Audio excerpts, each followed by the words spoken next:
بسم اللہ الرحمن الرحیم نحمده ونصلی علی رسولہ الکریم اما بعد قال النبی صلی اللہ علیہ وسلم خیرکم من تعلم القرآن وعلمہ او کما قال علیہ الصلاۃ والسلام۔ ہمیں دنیا سے کیا مطلب، مدرسہ ہے وطن اپنا۔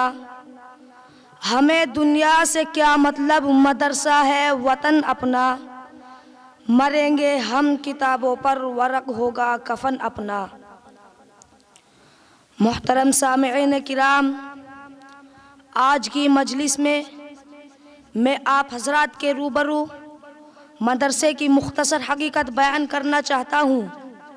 امید ہے کہ بغور سماعت فرمائیں گے۔ مدرسہ ایک بہت بڑی نعمت ہے۔ آج کے دور میں مدرسہ بہت ہی قیمتی چیز ہے۔ اللہ نے آج یہ نعمت عطا کی ہے، ہمیں اس سے فائدہ اٹھانا چاہیے۔ علم دین کا اتنا سیکھنا فرض ہے جس سے نماز روزہ وغیرہ درست ہو سکے۔ علم دین کی تعلیم اس مدرسے میں ہوتی ہے۔ یہ مدرسہ ماں کی گود کی طرح ہے۔ جس طرح بچہ ماں کی گود میں پرورش پاتا ہے، اسی طرح انسان یہاں بھی پرورش پاتا ہے۔ وہ مدرسہ انسان کو انسان بناتا ہے۔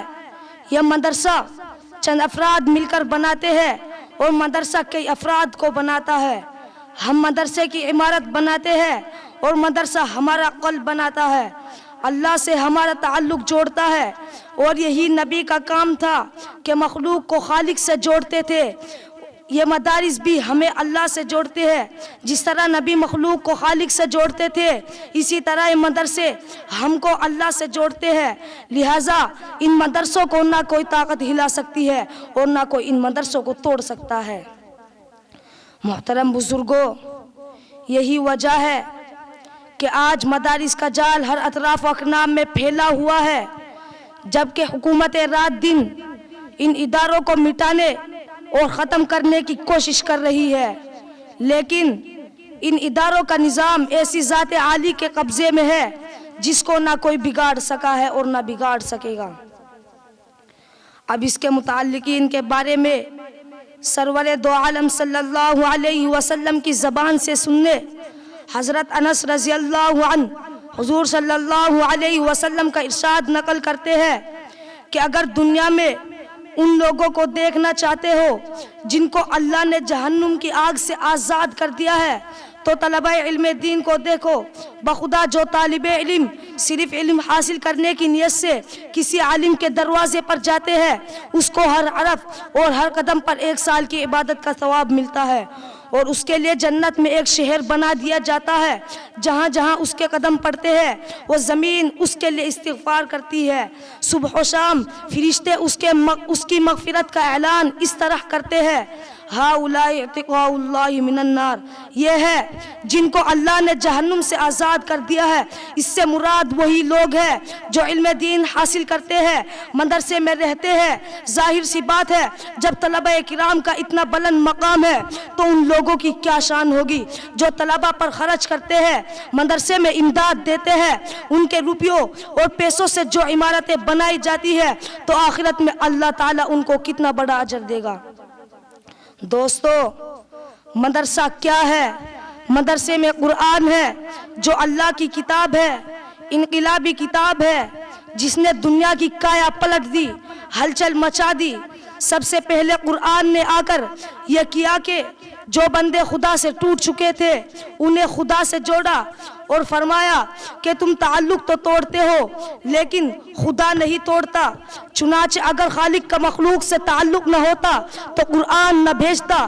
قرآن نے بھٹکے ہوئے لوگوں کو راہ دکھائی، زمانے کو خیر القرون بنا دیا، اور قرآن قیامت تک آنے والوں کے لیے مشعل راہ بن گیا۔ قرآن کریم کا کتنا بڑا احسان ہے کہ محمد کے حضور صلی اللہ علیہ وسلم کو محمد بن عبداللہ سے محمد رسول اللہ صلی اللہ علیہ وسلم بنا دیا اور خاتم النبیین بنا دیا۔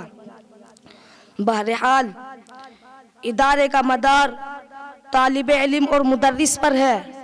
تعمیر سے اونچائی نہیں آتی، اس ادارے کا رشتہ اصحاب صفہ سے چلا ہوا ہے، جس کے معلم سرور دو عالم صلی اللہ علیہ وسلم تھے، اور جس کے طالب علم حضرت ابو بکر صدیق رضی اللہ عنہ اور حضرت فاروق اعظم رضی اللہ عنہ جیسے تھے۔ ہم یہ فخر سے کہہ سکتے ہیں اولئک آبائی فجئنی بمثلہم۔ کیا کوئی یونیورسٹی سے فارغ ہونے والا اس طرح کا فخر کر سکتا ہے؟ یہ وہی دینی ادارہ تھا جہاں جبرائیل خود طالب علم بن استغفار کے لیے آئے تھے اور کہتے تھے کہ ایمان اور احسان کیا چیز ہے، قیامت کب آئے گی؟ تو اس مرکز میں طالب علم بن کر جبرائیل بھی رہے، ایسا نہ کوئی پیش کر سکا ہے اور نہ کر سکے گا۔ دوستو، مدرسے کی قدر کرو، تم نہ کرو گے تو خدا دوسروں کو پیدا کر دے گا۔ حضور صلی اللہ علیہ وسلم کے زمانے سے مدرسے چلے اور چل رہے ہیں۔ حضور صلی اللہ علیہ وسلم کی توجہ اور دعا ساتھ ہے۔ ادارہ نہیں مٹ سکتا، جس کا تعلق ادارے سے ہو وہ بھی نہیں مٹ سکتا، لہذا اس سے قدر کرو اور اس سے تعلق جوڑو۔ اللہ تعالی ہمیں دینی اداروں کی قدردانی کی توفیق عطا فرمائے، آمین۔ وآخر دعوانا محمد القمہ سنت رسول پور۔